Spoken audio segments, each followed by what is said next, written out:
Solo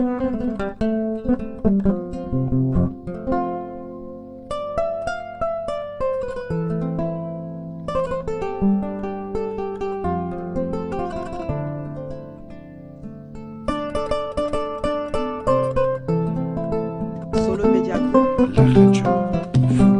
La radio.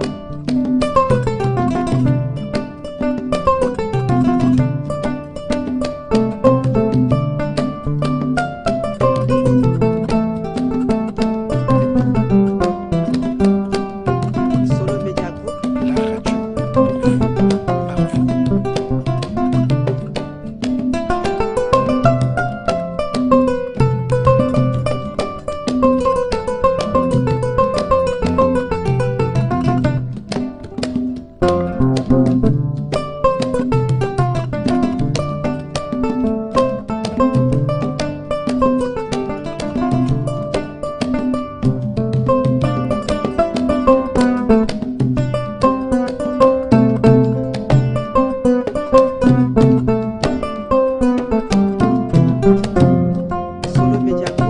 radio.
Une des quotidiens de ce matin. Nous démarrons par le journal Solo ce matin qui, à sa une, parle du FMI avec surtout cette rencontre du chef de l'État, Bassirou Diomaye Diakhar Faye, vous le savez, qui est présentement à Nairobi dans le cadre, bien entendu, donc, du sommet France-Afrique. Bassirou Diomaye a rencontré la directrice générale du FMI, Kristalina Georgieva. À l'occasion donc de cette rencontre, les deux autorités se sont expliquées, surtout, vous le savez, sur le débat sur la dette cachée laissée donc au Sénégal par l'ancien régime. Le FMI au cœur de la polémique, s'exclament mes confrères du journal Solo. Diomaye a rencontré la directrice générale Kristalina Georgieva. À sa page numéro 5, vous pouvez donc retrouver tous les détails, bien entendu, donc, de cette rencontre du président Bassirou Diomaye Faye avec surtout la directrice générale du FMI. Sécurité sociale, le journal a aussi en a parlé, d'IPRES, et la caisse en tout cas la compagnie sucrière sénégalaise s'ouvre à l'informel. Les détails à la page numéro 3 du journal. Le quotidien parle aussi de la Centif. 866 déclarations suspectes et 37 dossiers transmis à la justice en 2025. Le rapport de la Centif pour l'année 2025. Le quotidien revient sur les chiffres, bien sûr, donc, entre autres sujets qui sont évoqués par mes confrères du journal Solo, que vous pourrez retrouver dans toutes les kiosques de vente de journaux. Réumi quotidien à sa une. Entrée aux USA, les Sénégalais les plus indésirables chez Trump en 2026. À sa une, vous le voyez, l'image de l'actuel président des États-Unis d'Amérique. Selon le cabinet Boding Month and Month, 74 des demandes sénégalaises de visa sont rejetées, alors que 33 000 personnes recherchent des informations sur l'immigration ou l'immigration américaine. en ligne. Seulement 70 visas d'immigrants sont donc approuvés chaque mois, informe mes confrères du journal Rewmi Quotidien. Au-delà de ça, le journal part plus loin. Le Burundi arrive en deuxième position et le Nigeria se classe troisième sur la liste des pays dont les citoyens ils n'en ont pratiquement aucune chance d'entrer aux États-Unis. C'est pourquoi donc le journal revient également donc en chiffres, bien sûr donc sur cette, en tout cas, dirait-on, ce rapport du cabinet Boarding Month pour parler encore une fois donc de cette ouverture des États-Unis d'Amérique, notamment pour le Sénégal. L'As quotidien à sa une, bien entendu, l'image du président de la CENTIF qui revient également sur les rapports, en tout cas le rapport de la CENTIF pour l'année 2025. Finances digitales, immobilier, jeux, vente ou location de véhicules, entre autres, ces secteurs plus vulnérables au blanchiment de capitaux, titre le journal. L'Observateur revient également donc sur le rapport 2025 de la CENTIF. Comme vous pouvez le voir ici, les chiffres alarmants du blanchiment de capitaux, 866 opérations suspectes, 679 dossiers frauduleux, 95 déclarations jugées graves pour déclencher des procédures judiciaires. À la une du journal L'Observateur également, le journal revient sur le meeting, la tournée ou les tournées politiques du président Bassirou Diomaye Faye, économique entre autres. La caravane, à peine 2 ans de pouvoir de Diomaye, le pays déjà enfermé dans une campagne sans fin pour 2029. Les conséquences de cette tension politique permanente au détriment des priorités sociales et économiques immédiates. À retrouver les détails à la page numéro 5 du journal. L'Observateur qui a sa une principale a parlé de Malick Mbaye à l'heure du face-à-face après 9 mois et 20 jours de détention. L'ancien directeur général de l'ANAMO sera auditionné donc aujourd'hui sur le fond du dossier par le juge du 2e cabinet d'instruction du pôle judiciaire financier.